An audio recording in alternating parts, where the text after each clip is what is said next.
Chef here. So working with some fresh kale today, I thought I'd share some tips with you. First one is selecting the kale. When you go in the grocery store, you want to look over the kale very closely. Get one that's very tight knitted like this, compact as well as crispy. You don't want it to be all limp and soggy. It's got to be nice and firm. All right. Also, when you look at the bottoms, make sure they were clipped off fresh and it's like local, not something from China or South America or too far away from where you are. You want fresh local kale. Kale's not expensive. This is like $1, maybe $2. Depends where you live, basically. Be back. Okay, I got a cookie sheet here.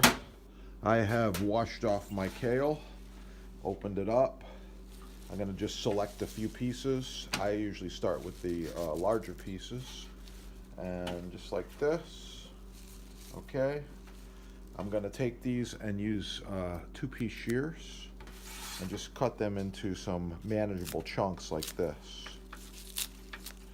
Okay, I do believe in using the stem at least down about to there.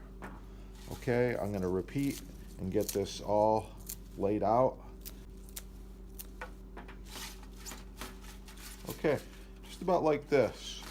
All right, and then the next step, I'm gonna take and sprinkle this with extra virgin olive oil, salt and pepper, bake in the oven at like 350 until it gets crispy and dry. It's gonna take about maybe 20 minutes or so. So this is just one recipe I'm gonna share for you.